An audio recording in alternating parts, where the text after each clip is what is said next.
Welcome to the Crimson Comedy Show!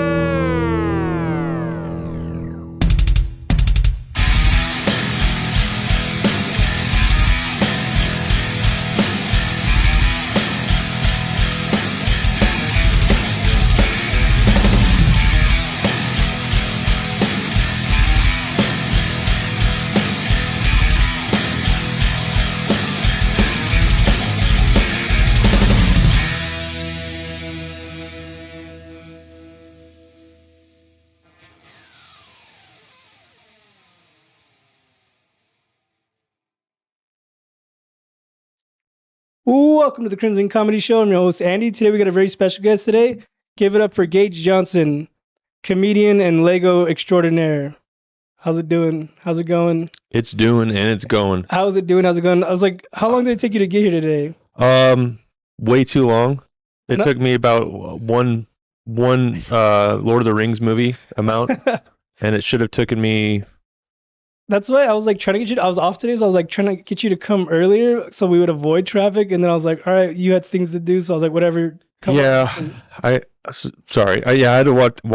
I got to make sure I walk my dog. I get things situated around the place. I think I'm picking up just in the few minutes I've sat with you. I feel like we're kind of the same with Are you kind of OCD? Kind of. Well, when it comes to this, I try to stay on top of it because I've had a lot of issues where things went wrong.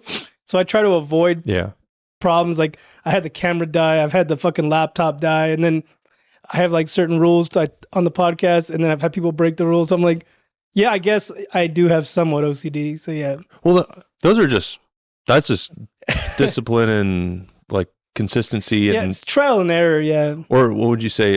Structure. You just have structure. That's just what everybody should have. I try to have structure. There's really no structure on here, but I just try to do better every episode. You know, I'll listen back on the podcast and I'm like, see where I went wrong on something. And I'm like, I try to fix it the next time.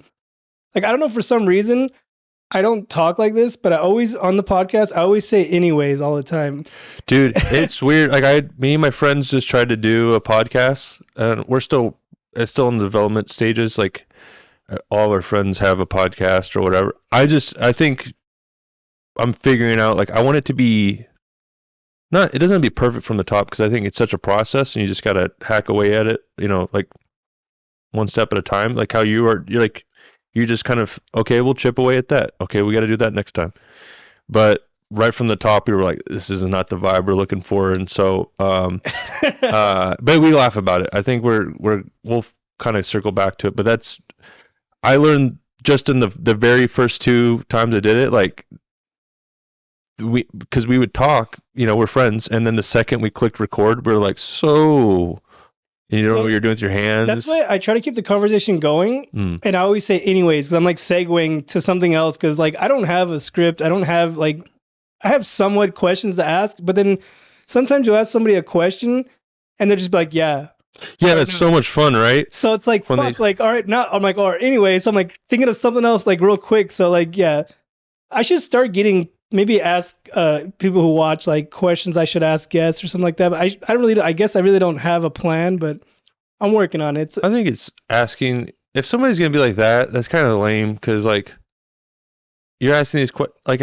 okay, we're already going to name drop him as Joe Rogan. Like when you watch his, like a really good one is he'll ask like one question and the guy just talks the rest of the time, and he asks the right question and then the guy just starts moving and grooving and then he'll ask maybe a little, now how's that going? And then he'll just, it's like the work is already done. Yeah, I'm learning. I know Joe Rogan. Like he's seasoned. I've been doing this like 6 months now. He's like 20 years in. Well, so I mean, I don't know. I was reading about how to like, you know, be a better, I guess, interviewer, like questions to ask. And I was looking at stuff and I'm like, these are lame questions. Like, what's your favorite food or some stupid shit like that? And like, they are, but it's like less is more sometimes. Yeah. Well, anyways, so here I go again. I say, anyways, I fucking do this all the time. I don't know why I do this. I don't talk like this, people. All right. Dude, what's the name of this podcast, by the way? The Crimson Comedy Show. You don't want to do anyways, Andy? Nah. Hey, you ever watch Tim Dillon? Yes. He always goes, you know, that's like his little catchphrase. I feel like anyways and like. I say like a lot. For no reason. I don't talk like this normally. You're from California. I watch back at my sets and for some reason I said it's like, and I'm like, I just did it. See? It happens. I don't know. It's or I say my guy a lot. Like I called you, and then I'm like, hope it doesn't sound condescending. I thought you were Canadian for a second. I get that a lot. I get that a lot. I had an accent when I was younger. Bring your mic down a little bit. Yeah, right there. Down a little bit more. No, like away from your face. Oh, right. Yeah, you're good. You're good now. Perfect. See, we're good. Okay. We're learning. But continue what you were saying. Yeah, I had an accent when I was a kid. I was born in Whittier, and then taken to Oklahoma for 5 years with my parents, and then I had the draw. I was talking all like this and everything, and then we got all our stuff, and we moved back to California, and then that was 1999 when Blink-182 and everything was playing, and so then I started getting the SoCal lingo, or I wanted to, and now I sound Canadian. You watch a lot of South Park or what? No, I really don't have it. You're not my buddy, guy. I have a question. How old are you? I'm 31. I was going to say, because I'm 36. Oh, yeah. I forgot how old I was. I'm 36. And like a lot of stuff you're into, I'm into. I was like, how old is this guy? He's got to be around my age. So you're like a 90s kid, right? I am. I watched MTV way too young. Like because my parents I wasn't a latchkey kid, but my parents would be like, my dad worked late, and then my mom was off in the room, or she was cooking or something, or I don't know, just doing something. And then I just would. Do you have any siblings? I have a little brother, but. What's the age gap on there? 5 years. Well, it's kind of a little bit far, but close enough. Yeah, he gets like, it's far enough because like, I feel like, yeah, it's far enough because he was born and became a walking, talking kid after the internet. And I think you and I, you're 5 years older than me, but we were both able to remember what it was like before the internet. I didn't get a cell phone until I was out of high school, when I was 18. Whoa. So yeah, cell phones, like the only people who had cell phones in high school were the rich kids. Like, so that was the thing. And then at that time it was just shitty flip phones. So they weren't like, there was no internet on phones. MySpace was on the computer. There wasn't like, you couldn't access internet. Yeah. So yeah, the technology, I graduated in 06. The technology, that's why it seems like it's not too long ago, but it's almost 20 years ago. It's fucking crazy. I'm 19 years out of high school. I feel fucking old. Like, it's weird, dude. I feel like these last. Are you like 2012? What year did you graduate? 2012. Right on the money. I guess they're right. Yeah, I got held back. Oh, I didn't know that. Finger painting. My brother got held back in kindergarten. My daughter's in kindergarten now, right? Okay, when we were kids, we finger painted and we fucking sang ABCs. She just did a book report the other day. Like in kindergarten, we had to do a book report. She did a book report on Captain Underpants. So it's still kindergarten, you know, like. See, that's cool. Like, I mean, if you're going to like, that's kind of how what I had a problem with when I was a kid. Like, and like, you need to like bring in like the fun stuff while you're bringing in the hard stuff. Like, make it fun, I guess. I don't know. Like, books sucked when we were kids, I feel like. Yeah, I used to love Captain Underpants books when I was a kid, and then those ones were good. I don't know how she got into it, but she likes it now, and that's what she did a report on. I'm like, there's a cartoon now, like a whole TV series, there's movies. I'm like, shit, I wish I had that when I was a kid, but yeah, I'm just like, yes, the kids are more like, they're learning faster. Like she can read real well. I forget she can read. Like, so she'll be reading my text messages when I'm talking. She's like, what are you talking about? Like, when I'm talking to her mom or something, and she'll just read the text message. I'm like, fuck, I forgot she can read. Like, oh no. But the only problem is that they don't teach kids how to write cursive anymore. So like, they're a little bit ahead, but they're also a little bit behind. What a waste of time, right? My question is, okay, even my teenage daughter, she's 16. She doesn't know anything. She doesn't know how to make a signature. Like, how do you sign legal documents? Like, I'm going to have to teach them, because what is she going to do? Like, when she gets a job and she has to sign checks or whatever, like, she doesn't even know how to sign her name. So, like, maybe I'll just teach her cursive in her name so she can at least sign her name legally, you know? I feel like cursive's easy to. I mean, it was kind of a pain in the ass, and it was so like, especially the year I had to learn, because it was 2005, when I think a year or two later, it didn't matter. The only reason why that was done. The reason why I wanted to have it is because you need signatures for legal documents in case nobody does fraud, or, you know, everybody needs a signature, you know, it's for everything, you know, everything you do, fucking loans for cars, houses, whatever, you know, like. Just tell her it's like her NFT, you know? When I do my signature, it's just like an A, a squiggle, and then a C and a squiggle. Like, I really don't have. Yeah, I have like a G, and it's like I get my J, and it's kind of like smashed together, and I do this, and I signed something for somebody once because they were like it wasn't like, it was kind of like a playful, like they bought something that I had made, like a merch thing or whatever, and they're like, sign it. And everybody's all excited, and they're like, "Come on, put your signature on there." Like I was like pretending to be famous. Do you have a signature versus your real signature versus like if a fan asks you for an autograph? I don't know if you have fans. Has anyone ever asked you for an autograph? That's what happened. So I did the. They were like, "Give me the autograph, Gage." It was like my chiropractor at the time, and it was yeah, it was when I was visiting for a session, and then people were there like, "Wow, he's gonna do his autograph," and then I did it, and he was like, "Oh, that's it." And then everybody kind of like lost their vibe, and he was like, "Oh, you got to fix that." He's and like, then, "Did you learn cursive in the short bus room?" Yeah, dude, it's just like really anticlimactic, and then everybody walked away, and then. Where'd you grow up at? Oh, I'm sorry, where'd you go? What high school did you go to? This is like such a. I hope this pays off, and I don't waste a minute or two of this podcast. But you were homeschooled? No. I born in Whittier, moved to Oklahoma 5 years. My dad got into sheet metal, and then we moved all the way back to Northern California, and then we just kept moving up. So you went to a lot of schools? Yeah, I moved a lot. I went to a lot of elementary schools, but junior high I went to 2, and then high school I went to 1. So like I moved around a lot at the younger age, but like my formative years was kind of in the same area. So I think I went to 8 schools before I was in high school. How many high schools did you go to? Oh, I went to 1. By the time I was in 5th grade, we were done moving, but I think I'd already gone to 8 schools. Were you in a sports or theater? What kind of kid were you in high school? I was already jumping to the bully thing. You were an asshole? No. I was bullied. I thought you were the bully. No, I think a lot of people would assume that now because I'm like cut a mustache and I drink beer and everything. But no, dude, I was skinny and I grew up in Northern California, and Northern California is pretty much like Sacramento. North of that, like what's beyond that? Beyond the wall. I don't even know.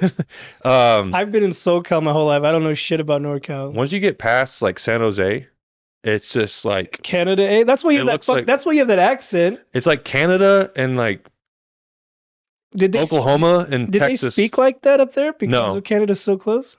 That's a good point, but no. I just always kind of had this weird. I listen back to it too, and I hear it sometimes, and I'm like, what accent is this, or what kind of like? Did you suffer like a head injury as a child or something? I skated a lot, because they say that some people like will go into comas or have head injuries, and then they'll wake up speaking like a different language they never learned, or some speaking in tongue or speaking. That'd be a lot cooler. But I think I smacked my head a lot on because Did you used to sniff paint in high school? I sniffed. You know what? I did sniff a little bit of whiteout. 5th grade. I remember that. That was exciting. I was lame in junior high. I remember people used to dye their hair a lot, like bleach their hair. I don't know how. Was it like that when you were in junior high or high school? People would bleach their hair with frosted tips or whatever. This is so. Yes, no. Because my dad's from Texas. My dad's like queers. yeah. It's just so that was not allowed. None of the.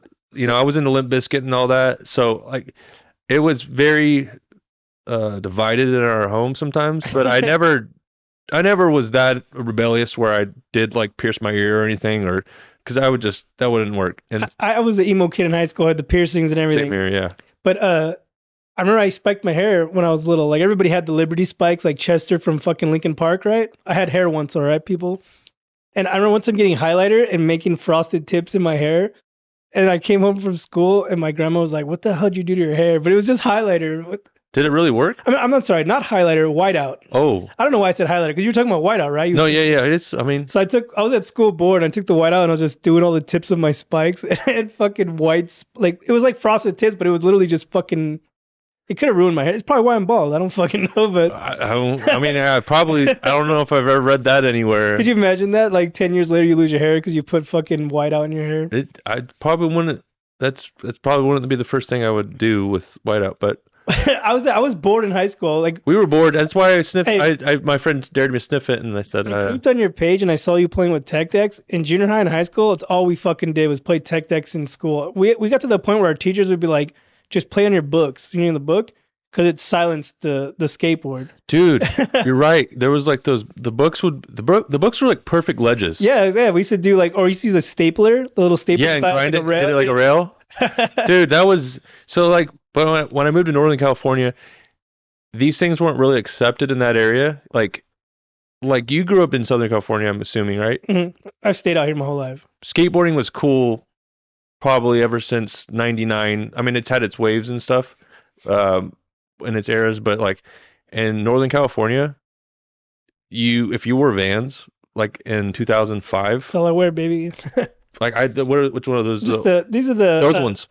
I got made fun of for wearing those in high school. I've been wearing these all my life. I don't wear any. I have a couple pairs of Nikes, but other than that, all I wear is Vans. I worked at Vans for a little bit, and I've wore Vans for about 20 years. I still buy them, but I don't know. They're expensive now, like $75. I remember they were like $40. They don't make them consistent like they used to. If we want to do Vans nerd talk, but they literally, by the time I was working there, we would get a big box of them of the same shipment, and you would grab one pair and look at the other pair, and you could tell.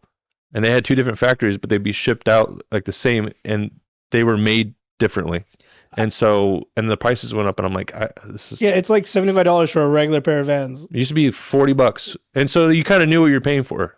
And so you were like, okay, it's fine, whatever, I'll fuck these up. These are the eras. They have the cushion on the inside. I kind of like them better because it doesn't really like hurt your like ankles. I love the eras. But now I heard that you cannot buy them in store. You can only buy them online now. So like I had to order these online. Yeah, you're right. Yeah, actually, now because I go in there every once in a while, I like to do the whole like I go in there and like, can we help you with things?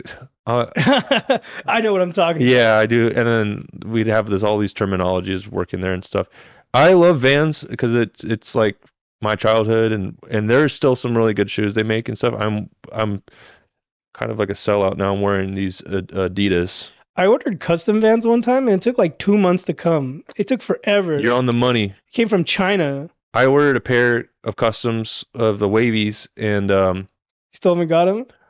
I called, and they were like, "Oh, and I said, and it was way past when it was estimated, and so I don't need them anymore. I needed them for a special engagement.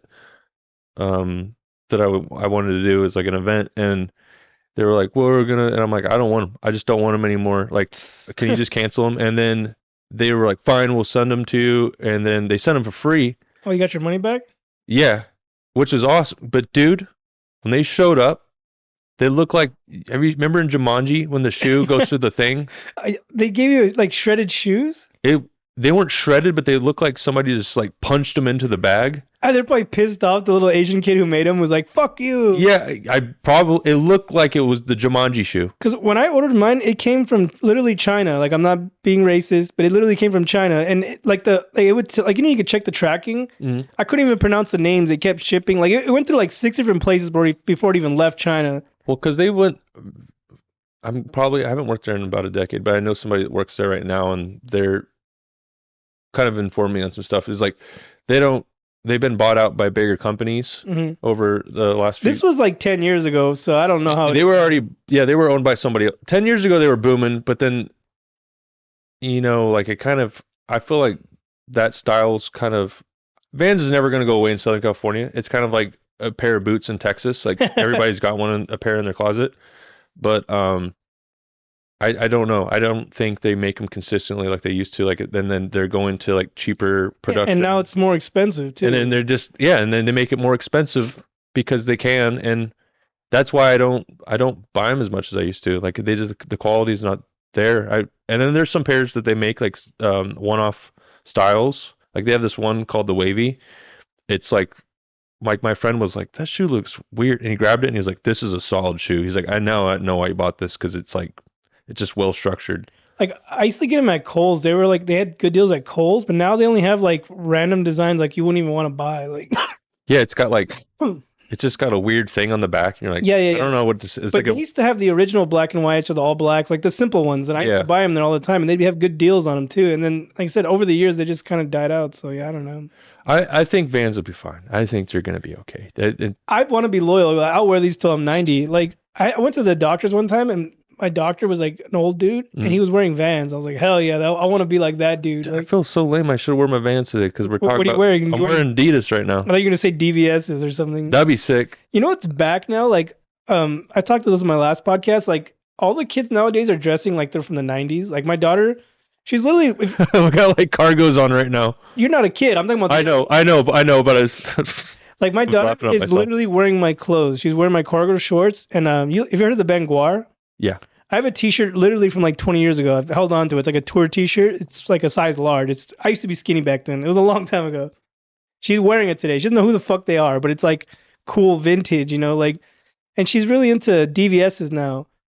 And I'm like, or no, I mean DCs. I'm sorry, I said DVS. DCs.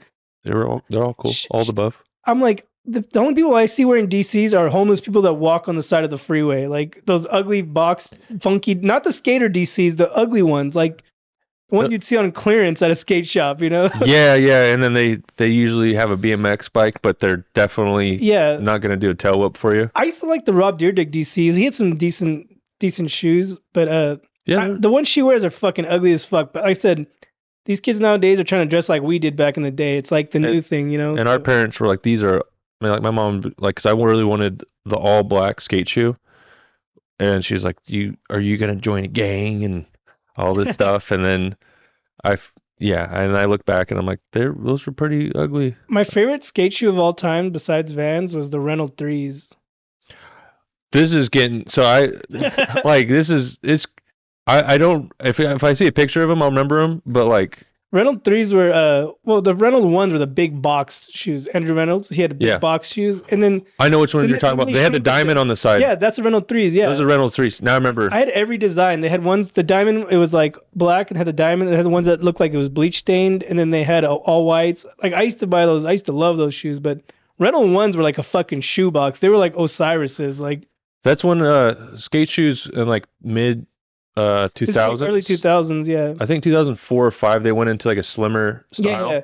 And the first one was more comfortable, I guess, when you're landing or whatever. But you can't skate in those bricks. Like Osiris's, you cannot skate in those fucking. That's why it's amazing. I go back and watch like videos of like Chad Muska or something, and like he's like flying down. Like there's this one scene where he jumps over a handrail and he's like I don't. Do you know who Johnny Gold is?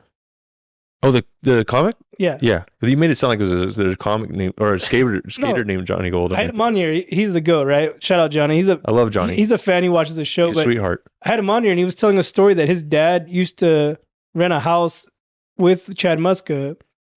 Like, I guess his dad was an old actor back in the day in Hollywood. That doesn't surprise me at all. So his parents. Is Johnny Gold's dad he was an actor. I don't know. I feel like he would be the guy from Once Upon a Time in Hollywood. I don't know, but he told me that his dad was older and he went to go check on him. He couldn't get a hold of his dad, so he went to his house because his dad rented like a section of a mansion or something, like a Hollywood mansion.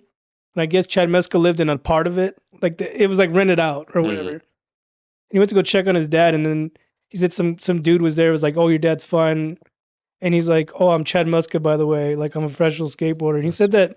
Outside the house, he had a Cadillac where he used to skate on the Cadillac. It was like worn down from him grinding the Cadillac. And I was like, that sounds crazy. I tried to look it up on the internet. I couldn't find it, but yeah, it was random. Johnny Gold's dad used to basically, I guess, rent a house or a mansion with Chad Muska. But yeah. I want a movie of this. This is like the most epic movie. But I tried to Google it on the internet. I was like, maybe there'd be a photo shoot of him skating that car. But I guess it's somewhere in Hollywood on Sunset or something like that. But I mean, that sounds pretty Hollywood to me because he was like. Next time you talk to Johnny Gold, you see him, ask him about it because he told me that story that he met him and he was a nice guy and I was like, oh, that's cool, random, but. He Muska commented on one of my pictures the other day and I was like. I seen one of your Instagram photos. You had a deck with a Muska deck. I had one of those decks. I traded a blank deck for one of those. Are you serious? Oh you wanted. I had a blank. Okay. And I traded a worn out Muska deck because I wanted it so bad. That's worth it. It was that same deck, but it was orange. Like it came in different colors. The one you had, it's like white and red. Yeah. And then I got one that was like white and orange or some shit like that. But I wanted it. And it wasn't even the size that I rode. I just wanted it so bad. I think even like scraped up if it's like, what year was that? Fucking 2001. Like that's probably the original. That would probably still go for some money. It's long gone. That was I got it worn out, so it was an old ass deck. I went back and started kind of collecting. I'm that guy now. I didn't. Why did you give away that Tony Hawk board? Where'd you get that from? Oh, so we did a show recently, like a week ago. It was Tony Hawk inspired.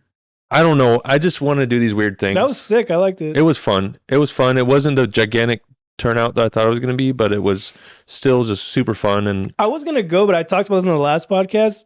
It was raining that day, and I was in a really bad car accident in the rain years ago, and I don't fuck with the freeway in the rain. So like, no disrespect to you, but I wanted to go bad, but I was like, nah, fuck that. Like, I'll go another time. Oh, dude, this is much cooler. This is cool. We get to hang out. Yeah, I was running around, kind of like how you were talking at the beginning of the podcast. You were kind of checking, crossing your T's and dotting your I's and everything. I was doing that the whole entire night. Like I was just, and I didn't get to really enjoy it until like the end. How long you been doing comedy now? 7 years. That was a long fucking time. Was it before COVID? It's like, yeah. So you took a break during COVID, obviously. Like, yeah. How long were you out during COVID? Almost a year. You didn't do no backyard shows or Zoom? I did like 3 or 4 things, and it was kind of a weird thing, and I don't know. I kind of wish I had a more FU mentality at that point because certain people were calling me and they were like, if you do this, then maybe this show, and like, oh, you're that comic, and it got kind of political. Yes, because we live in liberal California. And I'm not really, and I'm just going to say this, I'm really not a political person, but I also need to like have facts. I mean, there's facts, and there's also, it was such a weird time. Hey, this is years later now. We now know it was all bullshit. I'm trying to gather what I really want to say though. Is like, at that time, week by week, it was like quarantine hit, and I was like, F this is fake. And then you would see some crazy out of the line, like just like people were dropping like flies, and then you're like, this is 28 weeks later, like, and then like, and then we had the Tiger King phase. We're like, this is kind of fun, and then it got crazy again. It just was in so many waves where I didn't know where my head was at, and like it was really, that time in my life was really rough, honestly. Like it really kind of messed me up because I was supposed to be doing supposed to be going on tour right before I got asked to go on somebody's tour, and then I was momentum was moving for me, and then that hit, and then people I felt like everybody was watching each other, and they had their opinions, and comedy itself got really, really political.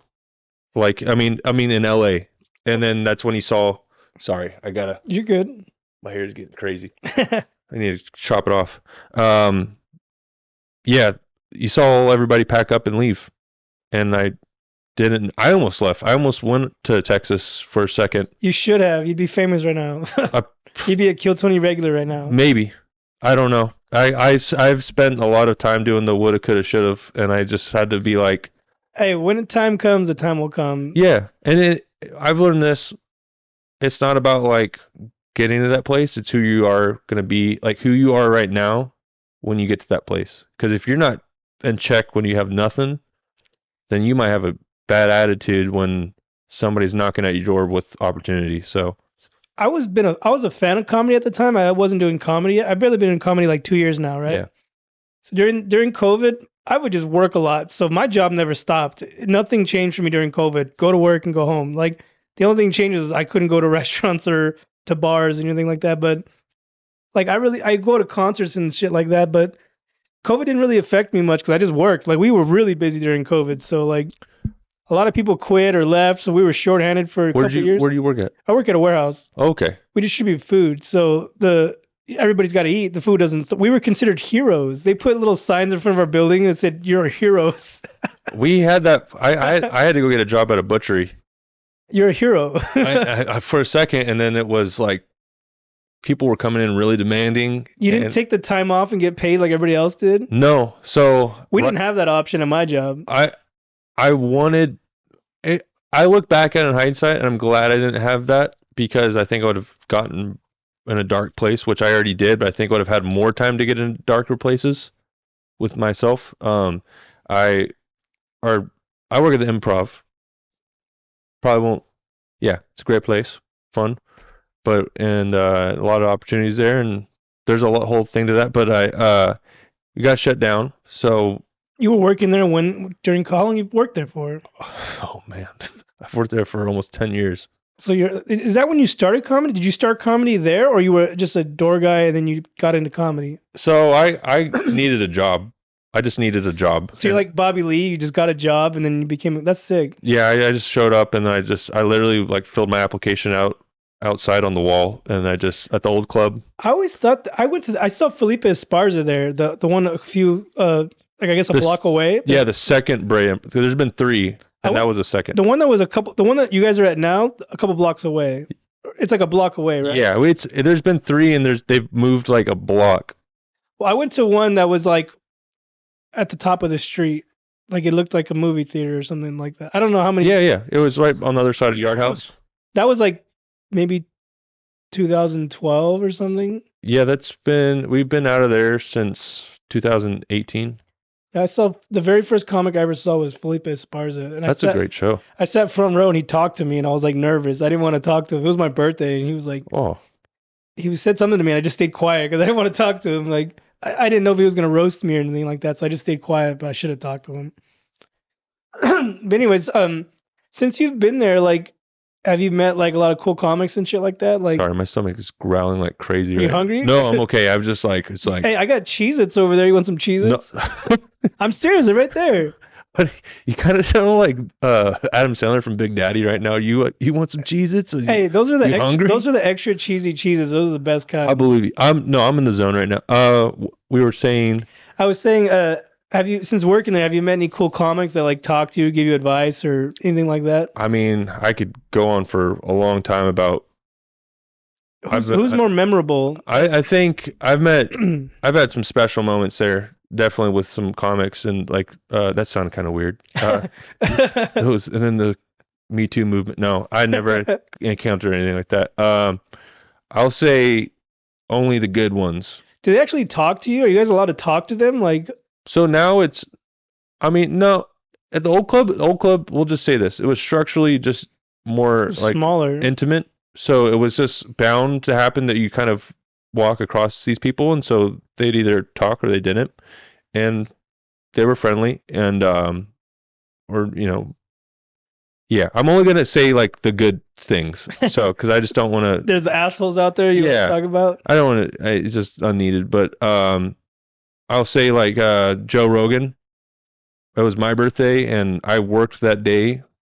I picked up a shift because I was like, this is cool, and somebody bought a box of donuts for me for my birthday, and he walks up and he's like, oh, you got donuts? And I was like, do you want one? And he's like, fuck no. He's like, oh, those are not good for. And I was like, yeah, these are disgusting. And then like, you just stomp them out. Yeah, and then he literally sat there for like 30 minutes talking like how you and I about donuts or how just about everything. He actually told me about fitness, right? Yeah, but I fell off a little bit. I mean, definitely a lot. Me too. Continue. But he was telling me, and this was some valuable information, like how far out he eats before he goes on stage. And like I thought 2 hours before. He said he would eat either 8 hours before because he wasn't hungry, or he said he would eat like no sooner than like 3 hours. He probably had an issue where he had to shit or something on stage or something like that. Well, I mean, have you ever ate like 30 minutes before you went on? And I've only done the most 10 minutes, so I've never had the issue of having to go to the restroom. I've never done 15, 20, 30, so it's not really a restroom ordeal. It's more of like your body's digesting, so your energy just goes way low. I'm nervous and I piss a lot. Even though I don't have to piss, I'll go to the restroom just so I think, so I don't have to piss on stage. I'll go to the restroom to try to piss and nothing comes out, and then they call my name and I go out there. Like when I did the show I just did with you guys, the Brick House. Shout out to you guys. The Brick House was fucking amazing. Bricked Up. I like Brick House though. Bricked Up. Listen, I said this last time. I keep saying Brick House. I like it. Hey, maybe we should change it to Brick House. That's that song. She's a brick. I don't know why I said it on. I talked about this on the last show, and Josh was like, Brick House. I mean, Bricked Up. I was like, yeah, sorry, fuck, I keep fucking up. I like it. When I'm doing this podcast, sometimes the words come out of my mouth, and I don't mean what I say, but Bricked Up, all right? That's that new lingo. I'm not that younger generation. We just say boner, okay? So anyway, the bricked up, that's what it means, right? I didn't realize that. Simon Phillips came up with it. We were kind of... That's bricked up means boner. Yeah, I didn't know that. See? And then it was when I did find out, I kind of figured out what that meant on the Urban Dictionary. Because I thought it was even more hilarious. If you listen to podcasts, they'll talk about Blue Chew, and they'll be like, if you want to get bricked up, it's like you're solid, you know? I didn't know, and I loved it even more. And then it was just like, well, we got to definitely do it now, because it's like, I thought bricked up was like more like angry, like that dude's. Well, I've heard, like I said, I don't know this generation's lingo. I heard it means a boners. No, it definitely does. It was definitely confirmed when I Googled it. I was like, that's okay. So sorry I said brick house, bricked up, but what was I saying? That show we did there, how many people were in attendance there? I think we were pushing almost 300. That's what I told somebody. I was like, it was damn near sold out. I don't know the capacity, but I was like, it went all the way to almost the back row. Well, I mean, thank you for saying, that's awesome. Thanks for spreading that. But we were almost, it's only like half capacity. That place is. Well, it was spread out because the last section where there's like more booths in the very back, that was empty, but like it went far back. It was huge. It was for a Wednesday. I was very grateful for the turnout. I was like, is this how it always is? This is the biggest show I've ever done before. But when you called my name, I didn't think I was gonna get called. I was like number 8, and I ran to the restroom. The guy went before me because I had to piss, but I didn't have to piss, and then I had to run back over there, and then I was like nervous, and I was looking through the curtains, and I saw the crowd of people, and I was like, holy shit! Like this is the biggest crowd I've ever performed in front of. But can we let me get this out of the way? Andy killed it. Thank you, guys. Viewers. He won the spot. Is that the very first one you guys did? It was the first one we've done with the potluck. The potluck. We didn't know how that was going to turn out, but we did a Hail Mary for that, and people came out, and I think it. Yeah, there was a lot of comics there, or like I guess potluck comics, or what would you call it? The open micers. Yeah, we wanted to do it with the right intentions. Like I wanted, Orange County. I keep on kind of tangenting off into different things, but Orange County it's been kind of, I think in California in general, it's just been kind of weird since after quarantine. That's why I'm amazed when you said you're a newer comic, right? How long you been? 2 years. Yeah, it's been a weird, it's not been bad, but it's not been the same like blood flow that it was before quarantine. It just never, I don't know what it was. It's just never got back on its feet. And I'm not saying the comedy isn't hurting, but it's very much thriving. But I just think Orange County there used to be so many mics like in Orange County still. Like they were kind of spread out, but you could still get your time that night and then go drive and hop in the car with your friends and hit the next spot. But I'm just like, I've had opportunities to have these shows at the Improv, and I'm like, let's do something cool with this. Let's do something where. Thank you. Yeah, and I wanted to like open up the gates to the Willy Wonka chocolate factory and be like, come on in, like, because it's just I had a mic there, and we had a sister restaurant called Copper Blues, and I was like, I just want to give opportunities to get people on the big stage, and we're still working on it. Everybody killed it that night. Everybody on the bucket pool, dude. You guys, it was a great show. Like, and after the show, everybody looked. That people were coming up to me, and I seen people come to you guys. Like, the crowd loved us. Like everybody. Nobody bombed that night. It was crazy. I actually. It was picture perfect. I've worked there for a long time, and I've. I could say I'll be like, oh, it was good or whatever. It was just moving like so well, and everybody was doing so well in their time. Nobody I didn't feel like there was any lulls really, and it just. Yeah, everybody was so excited and happy for the next comic, and like, this doesn't happen that often, especially with big audiences like that. But the hype was going, thanks to Hype Man Ace. Also, he killed it. It was so good that, like, I mean, obviously you can bomb if you're horrible, but it was like they weren't gonna let you bomb. Yeah, nobody bombed that night. Literally, I know comedy and nobody bombed. Everybody I watched. That's why I didn't think I won. Like you guys didn't announce the winner. I was like, all right, maybe somebody else. It was a tough call. Trust me, I wasn't even worried about winning. Just doing the fucking show was awesome. Like performing in front of that many people. I had done that set at a bar a few weeks before. Got like little to no laughs.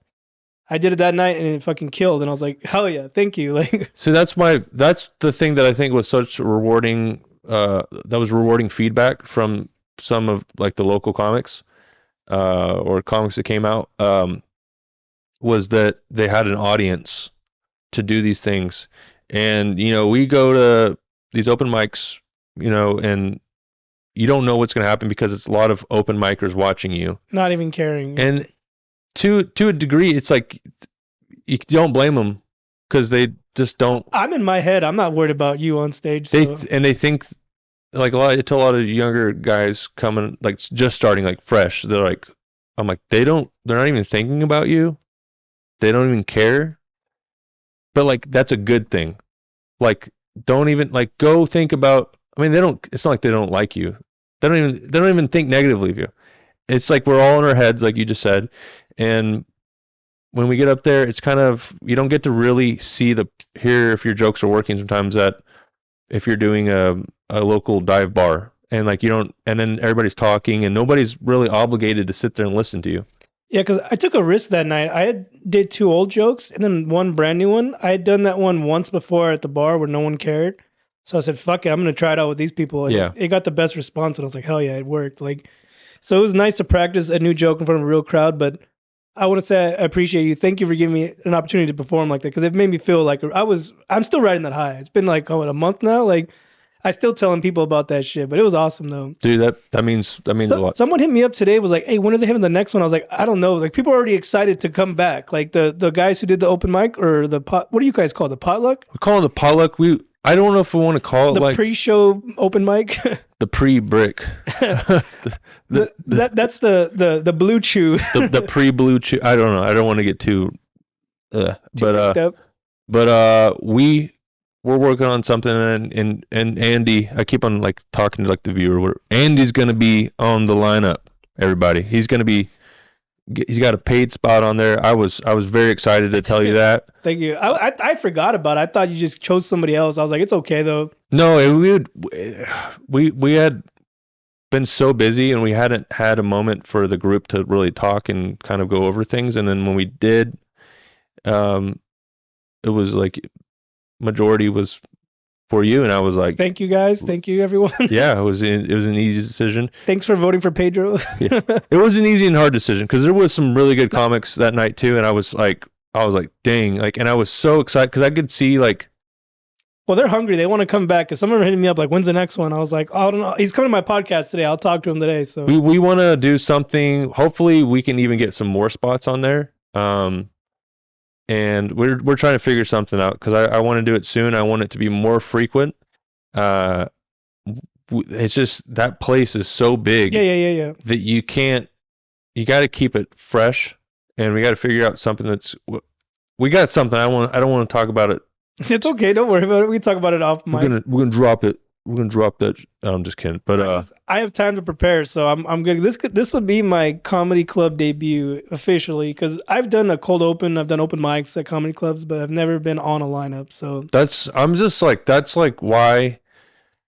I love hearing that, because it just feels more rewarding than anything with that show. It's like I don't ever win shit. So when I won, I was like, I told everyone and their mom, I was like, I felt bad because I talked to some of the other dudes that were on the mic, and I felt bad for telling them, but at the same time, I just wanted to tell somebody because I've never won. I've never been on a show like this, and I'm like I've been doing this for 2 years now. I've done a lot of shitty mics, and it's like finally it's paying off, you know. Like that's what's weird. I'm learning that too. Like there's like a good, like I'm just now figuring out a good way to be happy about things and be like outwardly happy about it, because I don't want to like I hate sounding like I'm bragging about something. No, I had to brag because be proud, and like, because I've been doing this 2 years now, and I've only had family come out maybe once or twice. Mm-hmm. And like nobody cares, you know, like, you know, you've done this. It takes a long time for anyone to give a fuck, you know. It's a lot.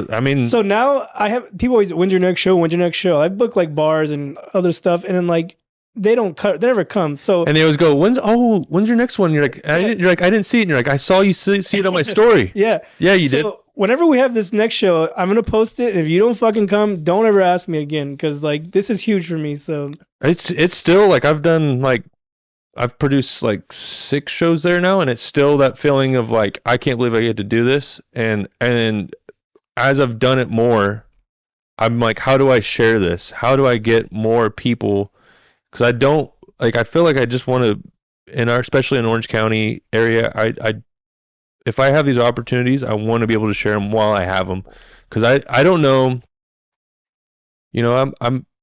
It doesn't mean like just because I have this opportunity doesn't mean I'm going to be a Netflix comic guy. I might not work out, and I might be working at Home Depot in 6 years, but I'm going to be like, damn, I got to do that, and I also got to be. I'll be more proud of the fact that I got to help people that are going to do it. Like, trust me, I appreciate it because I told my daughter a year ago, I was like, you're gonna see my face on one of these kiosks one day, and it happened, and I was like, fuck, like it actually happened, you know, like she's proud of me, she loves it, like she still doesn't understand comedy, but like she just knows I do comedy, but I was like, hell yeah, I finally feel like I'm getting recognition, like you know, like a lot of people they put on shows and they only do shows with their friends, like they don't really give opportunities to people, so it's like I'm not gonna say gatekeeping, but I'm gonna say gatekeeping, like. Yeah.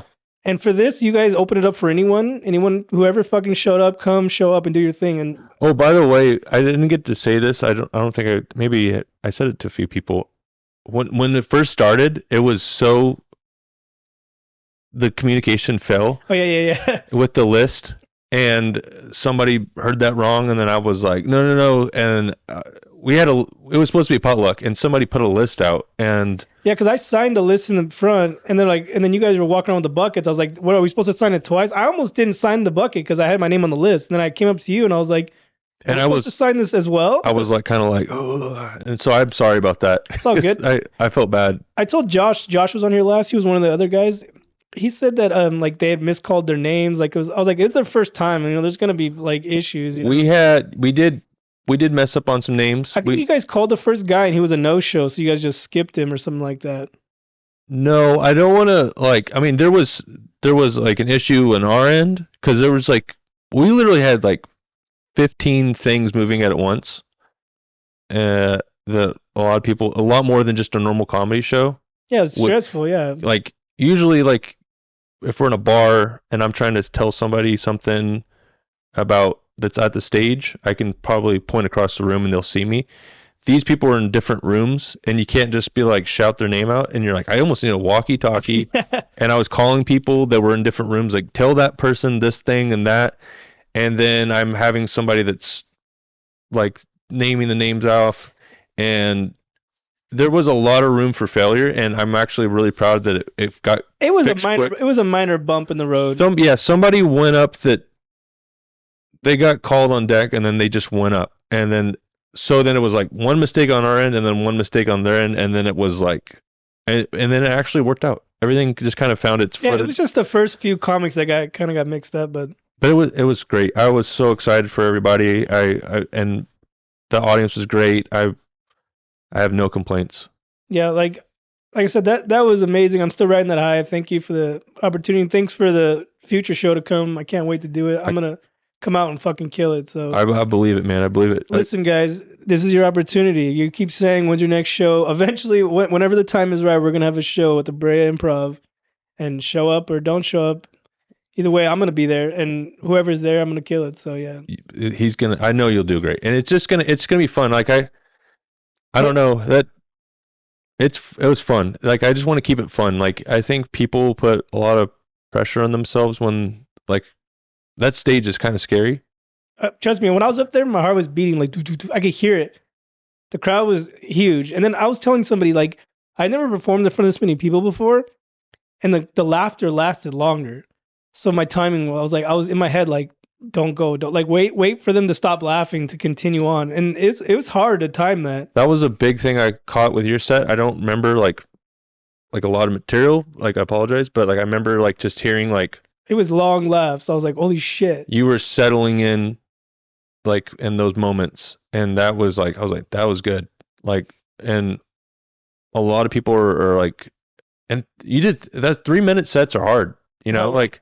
I only had like 10 seconds left. Yeah.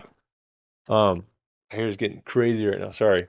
I'm gonna chop this thing off. I'm about to shave my head off. You go for the buzz look. I'm about to. I'm gonna do that. Sorry. It's getting in my face. Get comfortable. You're good. But all right. I'm right here. Yeah. 3 minutes is hard, and it's it's also really impressive to see somebody do a good 3-minute set, because I think a lot of people think 10 minutes is hard. Those are easy to me. I'm more comfortable with those. They could be definitely hard, but they're definitely like, you can figure out while you're up on stage, like how to pivot real quick, or like, oh, that's not working, or I need to go over here, or but 3 minutes, you gotta get that plane in the air and then land it real quick. I've done a lot of 3-minute mics. Like when I do book shows, I'm more relaxed because I know I have more time and I don't have to rush my material. I feel like when I do 3 minutes, I'm like sometimes I mess up a punchline. Like that last joke, it was new and I messed up one punchline, but nobody noticed, so thank God. But yeah, like I said, I've been doing this for 2 years now. Like I've put in the time, so like I was comfortable. I've been comfortable for a long time. I just don't get many opportunities. Like I said, there's a lot of gatekeepers out there where they just keep the same fucking people rotating the same shows. I'm like, it happens. Like, I mean, I've looked at I've done some lineups and I'm like, oh, this.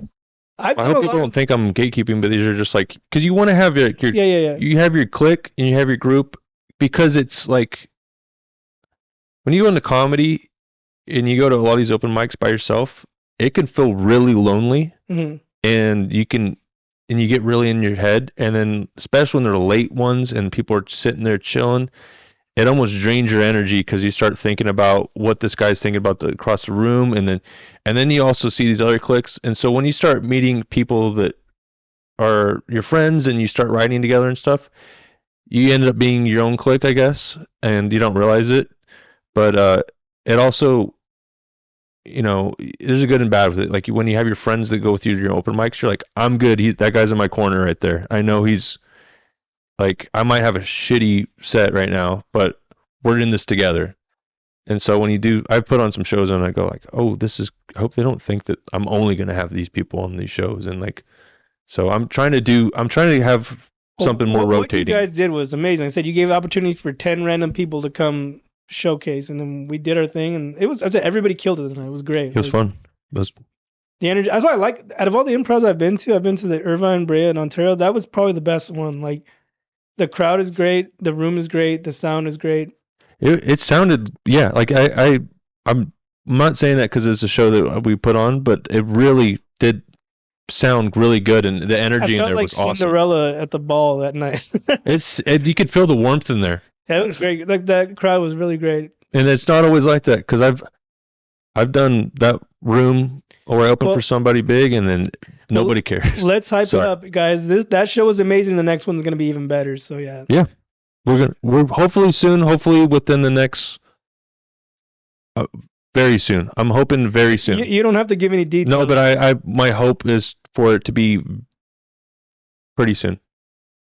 Yeah, because I'm kind of nervous, but I'm just gonna treat it like every other show, and I'm not gonna try to get in my head, because this is huge for me, and hopefully I get some decent clips out of it. Do you guys film that, like the sets? Yeah, I actually have your set. I'm gonna see if I can get that to you. I'm not worried about it because I'd rather film the next one, but if you want to send it to me, fine. But we were trying to think about that beforehand, but then but then we don't know who's going up, and then it became a kind of a thing with that. Well, if you can give it to me, it'd be nice to have, but I'm not worried about it, because I'd rather my fucking set. I'd rather the next one, because I'd rather film. Whenever we do the show, I'd rather have that whole one, but I'll still take it if you don't mind. Yeah.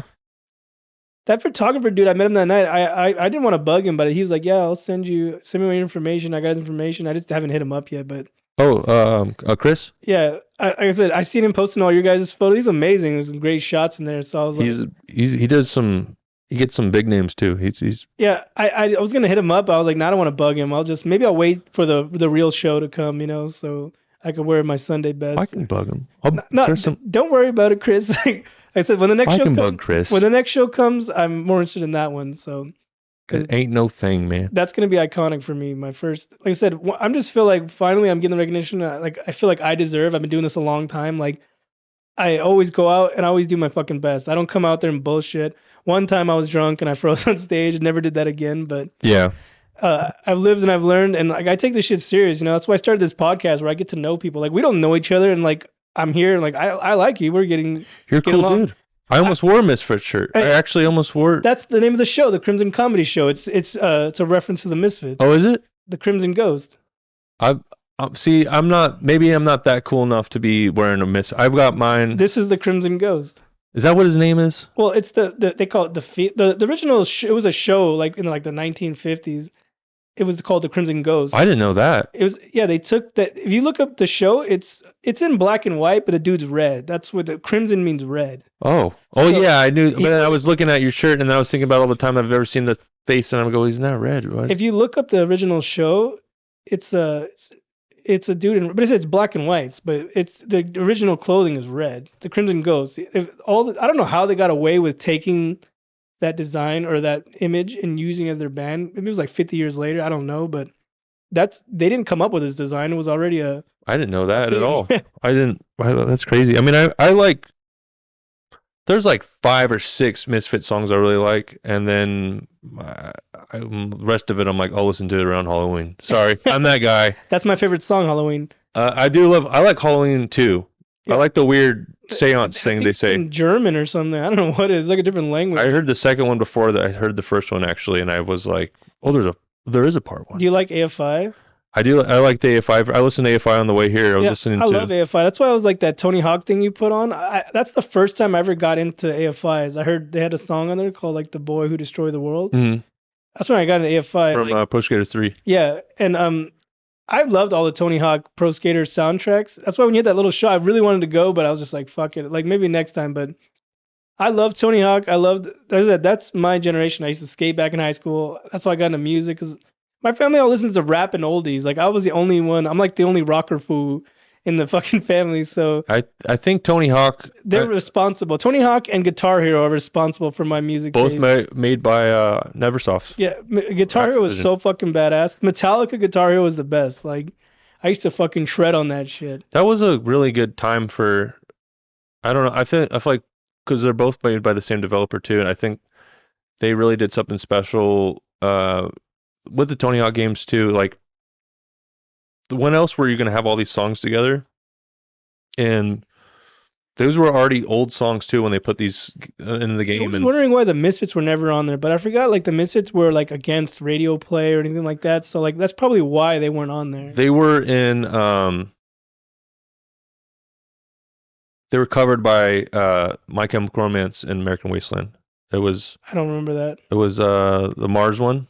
Oh, Teenagers from Mars? Yeah. I've never heard that version. I'm not really much of a... My daughter's a My Chemical Romance fan. She's going through her emo phase right now. I love My Chemical Romance. I just took her to see Deftones the other day. I saw you with Deftones. That shit was sick. It was there was a lot of old people like me and a lot of young kids like her. Like both generations were there. I talked to Ricky Novella about this. I don't want to sound racist, but what is up with the trifecta of Misfits, Deftones, and some Morrissey with Hispanic culture? It is a sticker on the back of every car in Uptown Whittier. I've never heard Morrissey, or it's like a old school, like they're like a goth band, right? Or they were like goth in the 80s or something like that. The Smiths. Smiths was.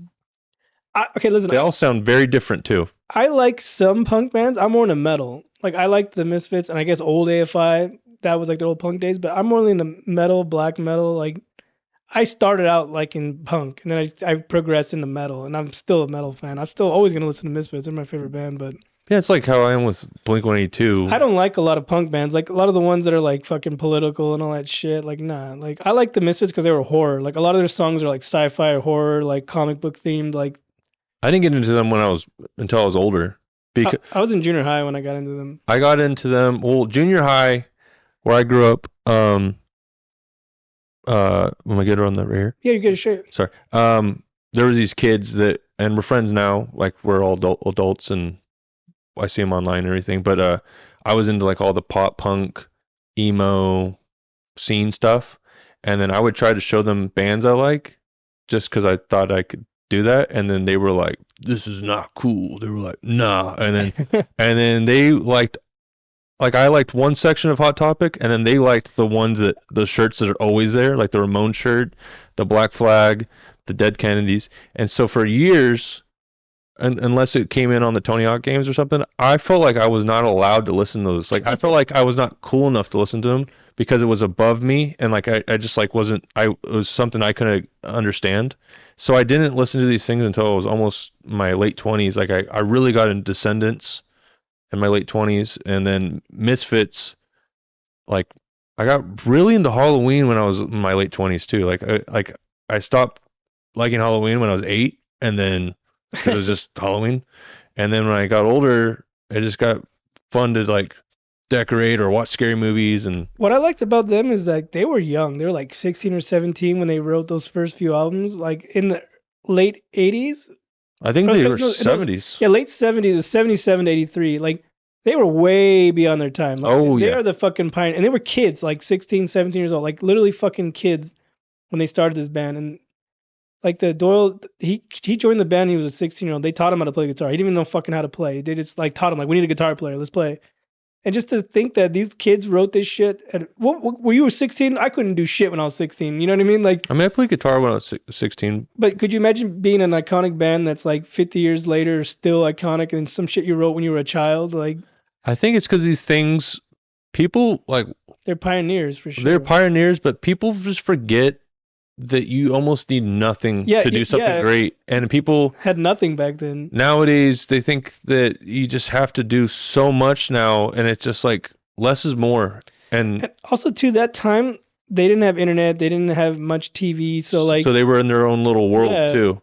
They were into comic books, so a lot of the shit's inspired by comics and sci-fi and horror. So yeah, like they soaked in that fucking that culture for sure, and then they brought it to life. But that's why I liked them the most, is just because they were just way beyond their time, young kids, and then till this day, like they're fucking in their 50s and they're still doing it. It's just crazy. And I if you take away all the like the look of everything and the aesthetic, like, and you show that to somebody that just likes like good music, like I just feel like the crooniness of was it the song Skulls? I love that song. It's Skulls, right? Yeah. Just it's so like haunting, and it sounds like almost like an Elvis Presley song, you know? I mean, it's very inspired by that. He's a fan of Elvis. He did an Elvis album, Danzig, the singer. He has an album where he just covered all. That's Danzig. A hard one to find too, isn't it? I listen on Spotify, but I don't have the physical copy. I didn't know it was in. I didn't think it was streaming for a second. You lied. I do have the physical copy. It's in my garage. Forgot I got it as a gift, but anyways. Yeah, I just think that you could show that to somebody that doesn't like punk rock, and then you could kind of surprise them with how they look, and they go, "Whoa, that's what those dudes look like." If you listen to the song "American Nightmare," it's 100% sounds like Elvis. Yeah, I mean, I don't think I've listened to that one, but I was saying, let's listen to "American Nightmare" by the Misfits, and it sounds like you listen to Elvis. Like, he's really inspired by him. Like, all of the new Danzig music, he sounds like fucking Elvis. Like, he literally is mimicking him. But yeah, it's pretty cool. I mean, I don't know how we got on this talking about. Oh yeah, that we were talking about that. That's my inspiration. I love music and I love comedy, and I just put the two together. So people hear the name, they probably think it sounds stupid, but it's special to me, you know. I like. Oh, you got this. I'm sorry, I didn't get to That's my logo. The Crimson Comedy Show. My tattoo artist made that design. That's beautiful. That's another design he made me. Shout out to Fink Face on Instagram. Fink Face. He made that. That's my first tattoo I got. It's like my comedy inspired tattoo. I have it on my arm. You're doing it? Oh, whoa. I got that when I first started comedy. It says they will listen, they have no choice. See, this is why I love comedy, because it's like, I think people are starting to gather that with the comedy scene is like, you can bring any, like there's comics for everybody nowadays, and that's why I think comedy's getting bigger than it ever was. Like, if you're a fan of this, there's some comic that's into that and that speaks to you, and I that's awesome that you're doing this. See, like, music was my first thing that like got me through shit. Like, Same especially here. Junior high and high school. Yeah. And then I was a fan of comedy, but I didn't know anybody into comedy. I knew more people into music, so I just stuck to that. And then when I got older, I was a fan of comedy, and then eventually I wanted to do it myself. And now I'm just converging both. Like, I'm always gonna be this. I love music and I love comedy, so I'm just trying to like express myself through this shit, you know? Yeah, it's the same approach. Like I was in bands in high school up in Northern California. I used to play the guitar, but I don't play anymore. But I still have a couple guitars in the garage. Well, it's still fun to like kind of. I don't have any amps or anything. I have an acoustic and just one electric, but no amps or anything. I sold all my shit. I actually play, because I have two acoustics, but I play my electric unplugged. Just like mine's in my garage somewhere. But just like if I have a few beers at home and I'm watching like a movie, I just kind of it doesn't even make sense what I'm playing sometimes, but I just kind of find I bought my daughter acoustic years ago and she didn't want to play it. Now she wants to play it, so I think we need to dust it off out of the garage. Yeah. I need to restring it because those strings are going to be fucked for sure. Like, it's so therapeutic to just because I guess she likes some guy at school and he plays the guitar. She's 16 now, so she's starting to like boys, but she wants to play the guitar. I'm like, all of a sudden, when I wanted to fucking teach you, you didn't care. Now this boy who plays, he's a track. That's what it is. He's in track and all this. I'm like, she wants to go to, he's doing a track. I thought you were saying he was attractive. Sorry. No, he's into track, the runners. So, yeah, he better run. It sounds like the guy from Juno. Oh, yeah, what's his name? What was his name from that movie? I don't remember his name, but he's like, oh yeah, I heard she's pregnant. He's like, yeah, like our moms and our teachers. He's like so innocent, fucking idiot. No, but it's. Do you have any kids? No. You said you're 31. Yeah, don't have kids. Nothing against my kids, but if you want to do this comedy thing, don't have kids because it's a lot. I have to go to work, be a dad, and then do comedy last. So I try to make as much time as I can for comedy. That's why when I come to shows, I fucking try my best to kill it because I don't get many opportunities, So. But think about it on the other side of it. If you flip that the other way around, there's people that no shame on these people, but there's comedians that have all the time in the world, all day, and they have 7 roommates, and they don't realize the clock is ticking. Yep. And nobody's going to do it for you. So there's people that have the 2 jobs or whatever, and they get farther ahead because they value that time and they utilize it. My time is always precious. And they don't waste it. Like I've seen people, and I'm not saying I haven't been one of them. And I did this for a handful of years, maybe 3 years or so, and where we'd go and let's go hit the open mic, and then you go do your 5 minutes, and then what do you do for the next 5 hours? You just get drunk. Just get drunk because I killed it, and then you did 5 minutes at a dive bar. Like I usually do the Irish goodbye. Is that what it's called? Where you just dip out? Cause yeah. I have work in the morning, so I don't stick out. I'll do my set, and if I know somebody who's there, I'll listen to theirs, and then I'll leave. Like I don't stick around too late. You can't. I mean, I think there's a respectfulness of like watching somebody set sometimes, like the following comic. But if you see like there's 30 comics after you and stuff, and then you gotta go. Like most of the dudes I've been around, I've already seen them 100 times, so it's nothing really like too personal. But I'm like, I got shit to do in the morning, so I got to get the fuck out of here. Yeah, or you don't, or you almost want to do nothing when you get home and sit down and decompress. I have my lady at home and I want to sit down and watch some TV and stuff. It's just like, it doesn't need to be, it needs to be your love and you appreciate it. But when it's done, like you don't have to sit there and like, there's a very, I like if stand-up comics to a degree, there's a very fine line of stand-up comic and a homeless person sometimes. They have nowhere to be. They have nowhere to be, and one's talking on a microphone, and one's they're both hanging out outside, just standing by the side of the road, sometimes smoking a cigarette, drinking. Go home. They're like, I am home. Yeah, I mean. But it is good to make connections after the shows. Like to meet people, make connections, but like. I can't be out till 2 a.m. Like I'm not young. I'm 36 now. Like I get tired at like 9 or 10. I'm like starting to doze off. So I guess when you're doing these things, you're doing them. You gotta make sure you're doing them with purpose. Yeah, I do this comedy for me because I said I work. I have the kids, and this is something I do for me. Yeah. Like my me time, And I want to show my kids, like even if like I don't go far in this, I did something that I enjoyed. Like we're not promised tomorrow. I'm 36 now. Like this 40 is like the new midlife crisis. So like I only got a few years left. I think it's moved up. It's up. It's getting to 50 now. I think. I don't know. I'm just saying like life is short. Enjoy it while you have it. Like right now I'm healthy enough to do this, and I'm gonna do this until I can no longer do it. Like even if I don't fucking go far, just doing it is fun. Doing this podcast is fun. I kind of accepted that a good minute ago. With comedy, because I think when I first started, there was some opportunity. Like I got a show at the Improv, which I'm still blessed that it happened. Like almost a year and a half into comedy. That's badass. Yes, it was amazing. It was the most coolest thing ever.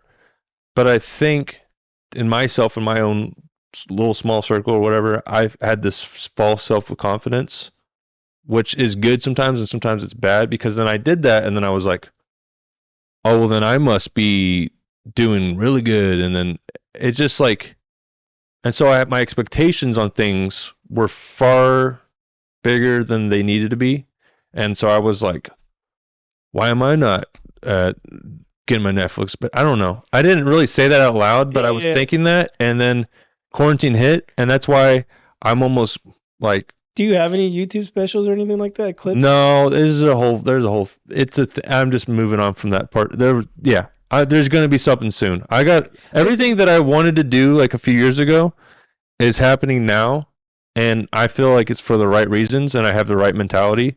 And when quarantine hit, a lot of those things kind of went away for a second, and I think it was meant for, like I said earlier, like things happen for a reason. Yeah, I had to like think about the love of comedy. Like, I think people just started thinking about a Netflix special or something, and it's like, dude, that wasn't a thing with all of our favorite comics. They just did it because they loved it, and they're gonna do it till they die because they love it. And I'll never stop doing comedy. Like, I'm not worried about a special. I'm not ready for that by any means. Yeah. But I'm just worried about. I just want to book more shows. Like, put me in, coach. Like Ace Ventura. Like, put me in, coach. Like, please. Like, let me fucking have an opportunity. Like, I just said, me personally, I just feel like underappreciated sometimes. Like, I go to shows and I do shit, and people be like, "Oh, your shit, you killed it." I'm like, well, then fucking book me. Like, I know bookers, they'll tell me that. Well, book me then, you assholes. Like, I think we all feel like that, and I was talking to somebody last night. I had a long conversation with a friend last night, and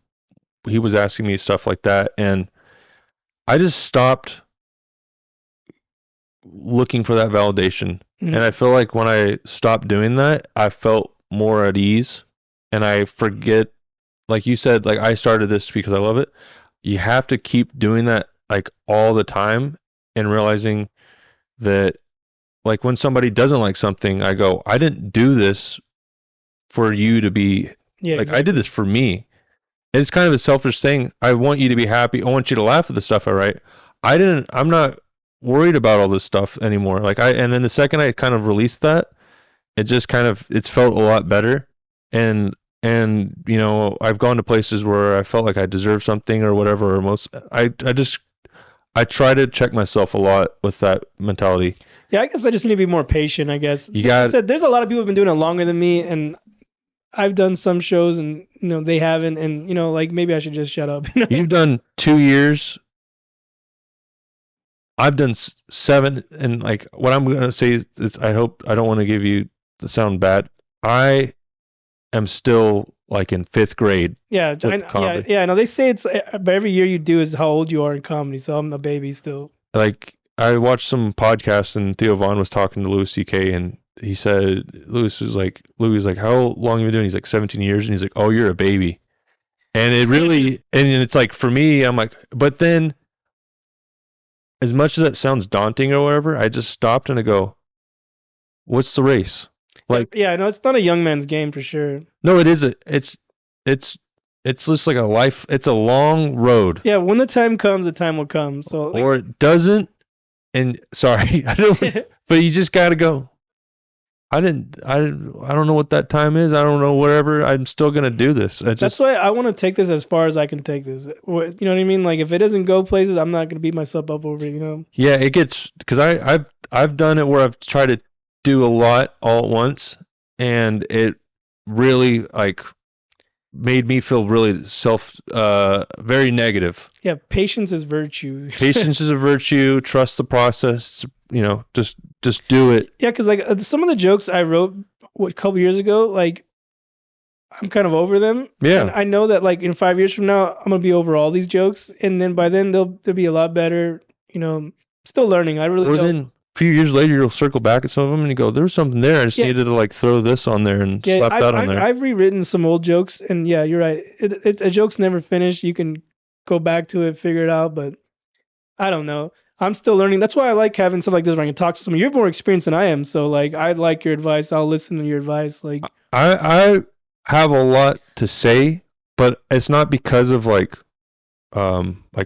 everything worked out right. It's more of like a lot of the stuff I did wrong, like a lot of the mentality that I had wrong, that I'm learning now how to be just more positive and not such a, I don't know, like, sour attitude. I didn't really ever have a sour attitude. I just still was like, there was just a lot of, I ate at myself a lot, and it just wasted a lot of time. Yeah, I try to get along with everybody, but there's certain people that are just like they don't like certain people, and like I don't really like. I'll just stay away from them. Like there's sour apples everywhere, but I like everyone. I want you to do good.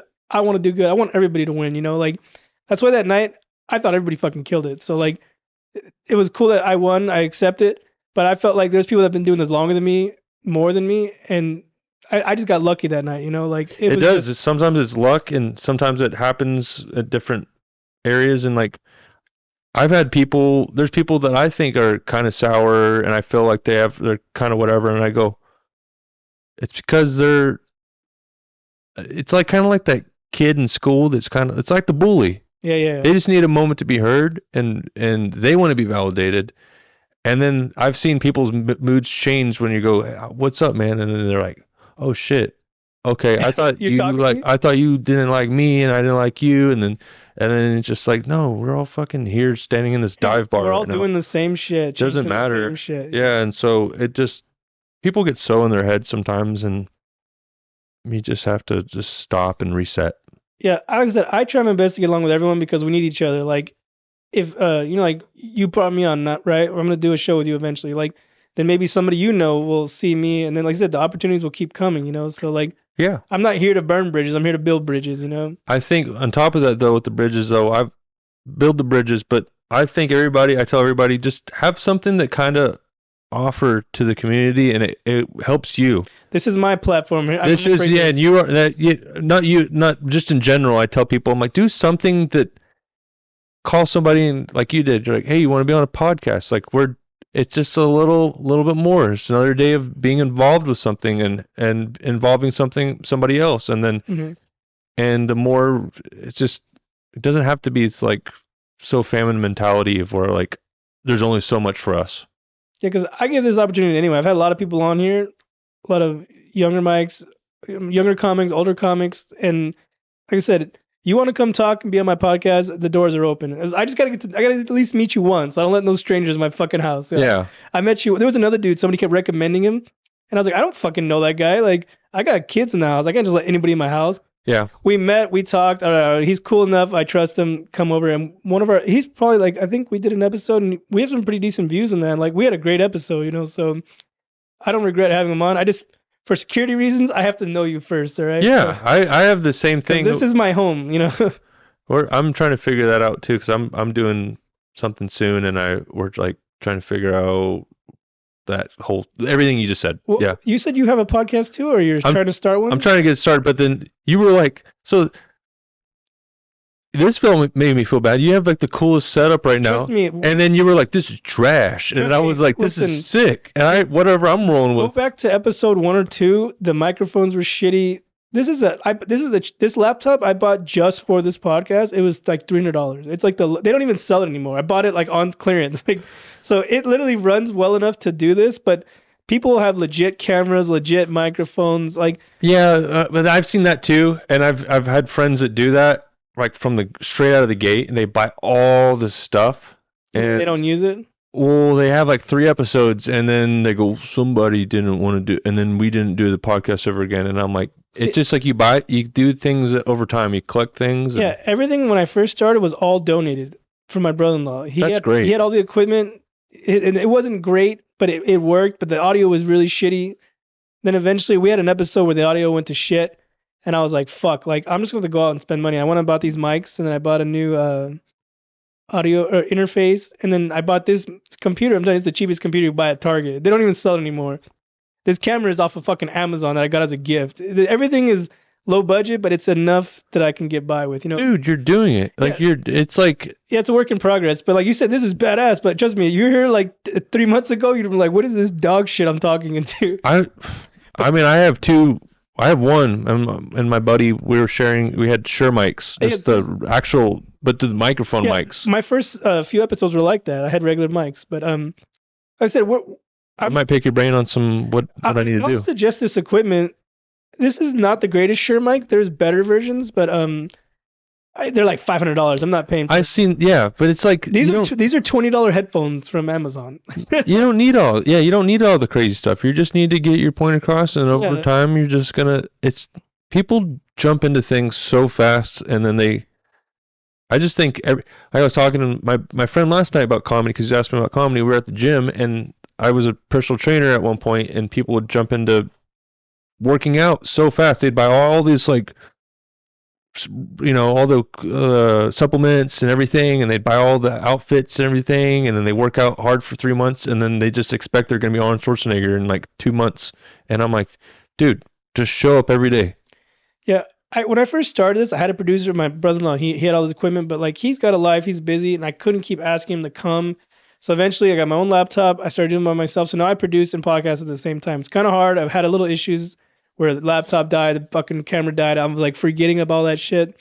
That's why I try to go over it before we start this. But it's fine now. Like I said, if you guys ever want to start a podcast, I recommend can do it. It's fun. Like this is fun. I'm having a fun time. Trust me. Like the traffic wasn't fun, but it took you 2 hours to get here, dude. I didn't tell you. Was there a dead body on the freeway? No, I don't know if this is real or not. I don't know if this was like a car that was like being transported from a junkyard or it exploded today. I finally got to the end of the traffic because we were doing the whole there better be something at the end of this and better be dead. Dude, this car looked like it was melted by Terminator. That's probably why you guys had that 2-hour traffic. It was. Was it a Tesla? Did it catch on fire? I don't know what it was. It looked like the skeleton of a car. Hey, you'll probably see it on the news later. Check later. There was cop cars, and I was, but it was like not smoking anymore. But it was charred. It was fatalityed. Like, rest in peace, whoever that is. I think they jumped out. I'm assuming. I was imagining. Yeah, they probably got out, overheated, and then it fucked. They rolled out on the freeway, and it just exploded from a nuke hitting it. It looked like a nuke. It looked like like a Megatron beat the shit out of it. I hope they're safe. I'm glad you made it here safe, but it's almost time to wrap up. Is there anything you want to promote? Your soon-to-be podcast or any shows coming up? We have a Brick House.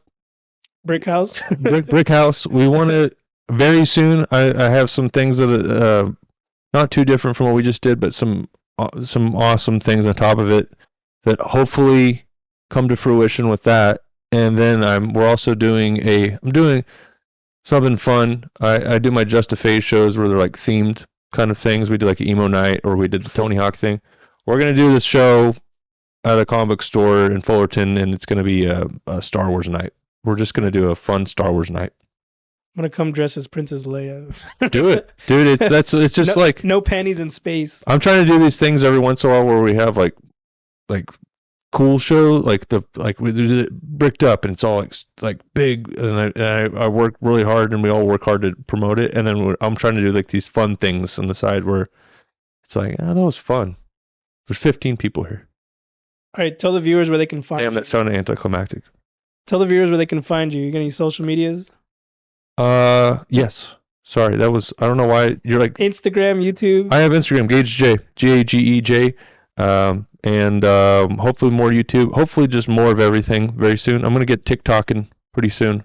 I've tried to get on TikTok. Nobody gives a fuck. I got like 30 followers. Nobody cares. Like, you basically gotta pay to be on there. Like, oh, you want to boost your views? Pay $10. Like, fuck you. I'm not paying for that. It's weird, dude. My girlfriend's brother, he's like huge on TikTok. Like, people will go, you know that guy, and he sells Pokemon cards. What's his name? Give him a shout out. Hunkins. I know him. He's probably he's gonna be like, I don't know him. He's in a Pokemon. My daughter got a couple holographic. Is that they call holographic cards from McDonald's? I have them saved. You know a holographic. You're trying to. No, I misspoke. Oh, I thought you were being like, is it what they call the Pokemon? No, I misspoke. But holographic cards. But she got a Pikachu and some other one, and I seen them online. They're from McDonald's. They're already selling for like $100. I was like, what the fuck? Because I guess they're just limited edition to McDonald's, and they're not going to be in circulation, So I guess they're. Ask him. I don't fucking. I got really offended though because I brought over my binder from when I was a kid. He's like, that's trash. He's like, this one's trash. I'm like, shit, this is my holographic Raichu right here, bro. All I know is holographic Charizard was the shit. That's all I know. Like, I would never got into Pokemon. I was poor as a kid. Those were expensive back then. They were. Yeah. They back then it was like Digimon, huh? No, that came after. Pokemon was first, and then that came after. But you got the Funko going. Oh yeah, we have hundreds of Funkos. We have more in the garage. There's some in the hallway. I'm trying to get rid of them. Like, we have a lot. Like, I have one. I'm not going to tell you which one, but it's very rare from Hot Topic. From like the Epstein. No, it's a Clockwork Orange one. It was like So the Epstein, I'm just kidding. The Clockwork Orange one, they were supposed to, they didn't have the rights to it, and they pulled it off the shelves because they didn't, and I got my hands on one. I haven't sold it, but supposedly online it's worth like 15,000 plus. Like, you should be definitely selective with who you invite over now. It's not here. It's in storage. Oh, so that's okay. I have two. I'm telling you, I have hundreds of them. These in here in the garage. So yeah, it's not here, people. But my brother had his when he lived with me. They were like from the floor to the ceiling, the whole wall. It was insane. Yeah. And I was making fun of him, and then quarantine hit, and then my whole living room turned into Lego from me. My wife bought this just to display. It was like a $300 fucking thing from IKEA just to display the fucking pops. So I was like, yeah. I like your pops, bro. During the holidays, we switch them out. This is like all horror things, but we switch them out. Like that's all her girly Disney shit. So if you guys see Alice in Wonderland, and that's not me, all right? Dude, I like Alice in Wonderland. I still put on those old. I'm probably carrying on too long. Sorry. You're good. Don't forget to go check out the new Snow White movie in theaters. How about no?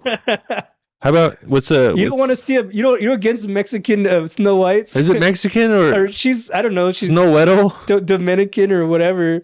Someone said she just looks like an ugly fish. I don't fucking know. And the hot CGI dwarves. So it's bad, man. There's no need for that movie at all. I was just joking. I don't care. I'm not a Disney fan, so I like if you guys. I am, but the Simpsons are now Disney, so I like that portion. Disney owns a lot of weird shit, but anyways, let's wrap. Let's. They own this podcast now. Hey, brought to you by Disney. Hey, that would be sick. I'd actually have some professional shit here, but anyways, we're gonna wrap this up. You guys can follow me on Instagram, AndyC_comedy. You could follow the page, The Crimson Comedy Show on Instagram, YouTube, Spotify. Like and subscribe. All right, thank you guys. Good night. Thanks for coming, Gage. Thank you.